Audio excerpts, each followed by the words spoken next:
2003, na verdade uma emenda constitucional. Mas como o doutor Deltan, em algumas oportunidades que foi ouvido, disse que deveria ficar restrito a certo tipo de função, se ele pudesse explicitá-las, acho que seria importante até para a gente ver um pouquinho da visão de integrantes do Ministério Público. Claro. Com a ressalva de que é minha visão particular, quanto a isso eu não posso refletir um posicionamento institucional, porque eu não vi uma discussão com essa profundidade, mas na minha perspectiva pessoal o foro deveria ser restrito a 15 pessoas na República. Os 11 ministros do STF, chefes de poder, o Procurador-Geral da República, o Presidente da Câmara dos Deputados, o Presidente do Senado Federal e o Presidente da República. São as autoridades mais essenciais da qual depende a estabilidade econômica e política de um país. Eu vou começar por aquela questão referente a quantas medidas podem ser aprovadas. Quais são as medidas essenciais? Dá para aprovar algumas? Só as melhores? Só aquelas que vão, aquelas mais importantes desse pacote de 10 medidas? O problema é que a corrupção, como se disse aqui, é um fenômeno complexo e você deve enfrentá-la em todas as suas faces. 3 medidas tratam do aumento da pena ou estabelecimento de pena. 2, 3 e 8. A medida que trata da criminalização do enriquecimento ilícito, do estabelecimento de penas adequadas para o crime de corrupção e a criação de penas para Caixa 2 eleitoral e lavagem de dinheiro eleitoral. Essas medidas estabelecem um mínimo de punição razoável. Agora, de nada adianta estabelecer uma punição razoável se ela demorar 10, 15, 20 anos ou mais para ser aplicada. Por isso, a medida 4 e 5, as medidas 4 e 5 tratam da duração do tempo do processo.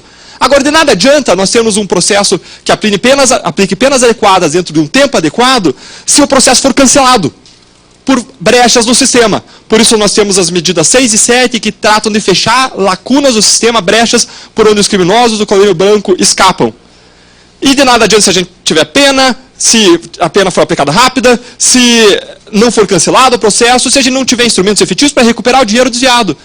A corrupção não pode compensar economicamente. Por isso vem as medidas 9 e 10, fechar as brechas por onde o dinheiro público escoa e não é recuperado novamente. Restou só uma medida depois desse fechamento. Ou seja, não adianta nada a gente ter pena se ela demorar para ser aplicada. Não adianta nada ter pena e não demorar se o processo for cancelado. Não adianta nada nós termos tudo isso se não recuperarmos o dinheiro desviado. E com isso a gente fechou 9 das 10 medidas contra a corrupção. A que sobrou é exatamente a preventiva, a medida 1, que trata de aplicar coisas que foram feitas em Hong Kong e lá funcionaram para diminuir índices de corrupção. Curando corrupção com educação, programas e projetos em escolas e universidades, curando corrupção com conscientização através de campanhas de marketing, curando corrupção com treinamentos e agentes públicos, com testes de integridade e com proteção do sigilo da fonte, para que a pessoa se sinta à vontade para noticiar crimes graves. Alguém colocou, o deputado Rubens Bueno, obrigado pelo apoio às propostas. No tocante a essa questão sobre a qual a Mônica bem discorreu, especificamente em relação àquele recurso interno da decisão que consegue DHC, o que eu costumava falar antes da Lava Jato. E por isso a Lava Jato, até os 6 meses, era como um filho de menos de 6 meses de idade, em que você está feliz a cada dia por ele estar vivo. Porque todos os processos são cancelados, são anulados nos tribunais. Hoje, o réu pode oferecer habeas corpus não só quando existe ameaça de prisão ou ameaça à liberdade de locomoção ou uma efetiva lesão à liberdade de locomoção. Como acontece em todos os países do mundo, e o habeas corpus, para começar, é um instrumento essencial. Deve existir para proteger essas liberdades. É um instrumento imprescindível. Mas deve existir aqui do mesmo modo como existe nas outras democracias. Agora, aqui, o réu pode usar habeas corpus, mesmo solto, para discutir prova.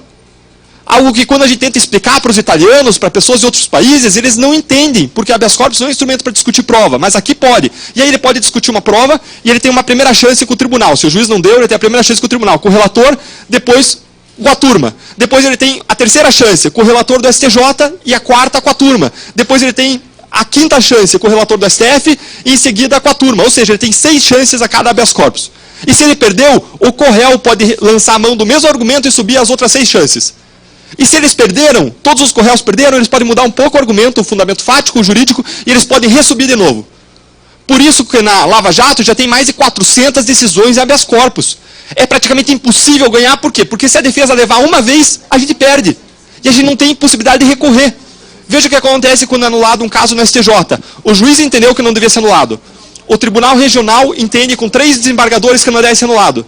Aí vai para uma decisão no STJ e 3 ministros contra 2 decidem que deve ser anulado. Ou seja, 3 contra um universo bem maior de juízes decidem que devia ser anulado e derruba, e a gente não tem chance de recorrer. A gente não tem nada que possa fazer para tutelar o direito da sociedade.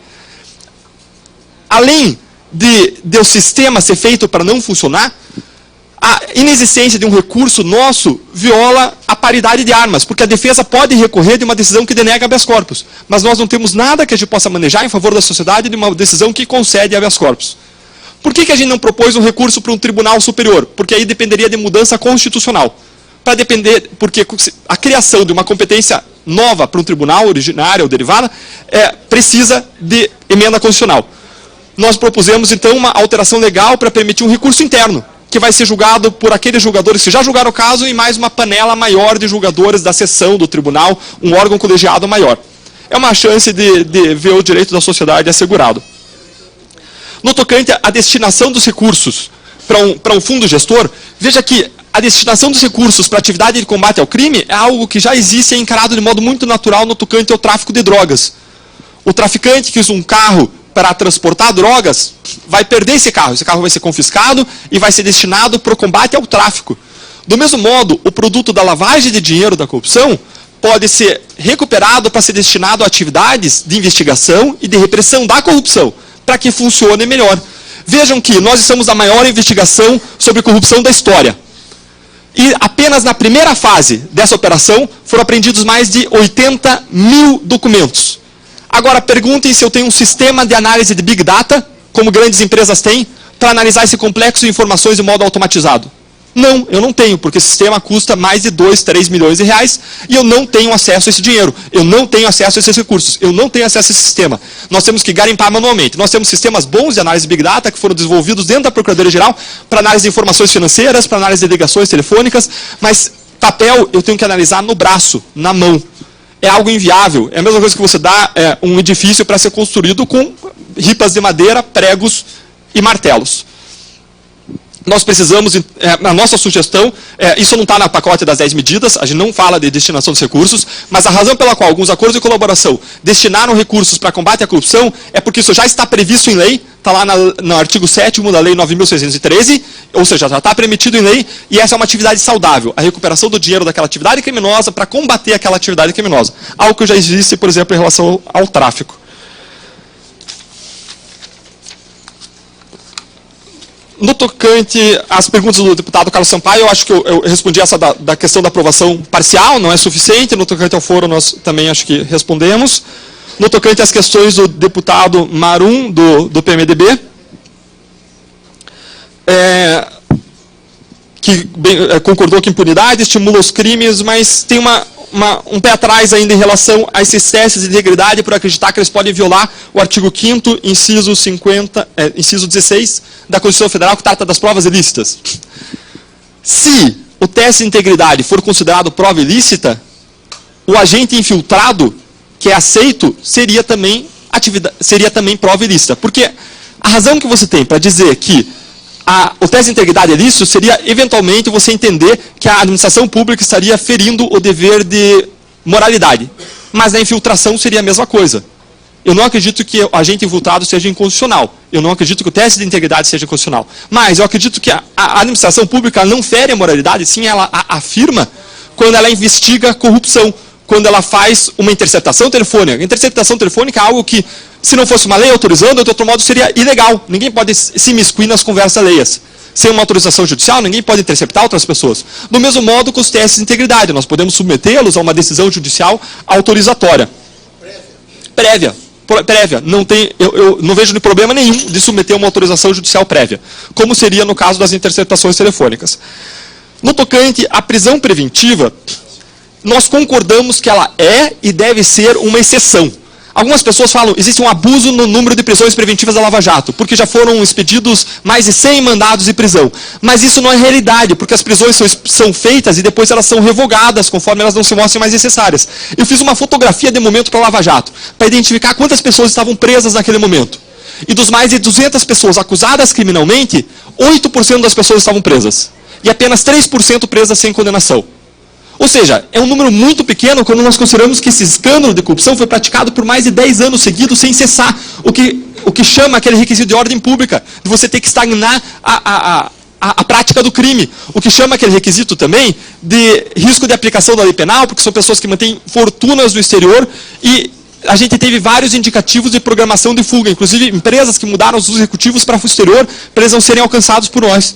Pessoas com anotações em celular de destruir apetrechos, de higienizar apetrechos, de destruir provas. Nós tivemos vários casos concretos de destruição de provas. Um dos mais clássicos foi do Paulo Roberto, quando os parentes foram ao escritório e suprimiram evidências. Então, mesmo nesse caso, que é o caso paradigma de risco à sociedade, a prisão preventiva só aconteceu em relação a 8% dos denunciados e 3% sem condenação.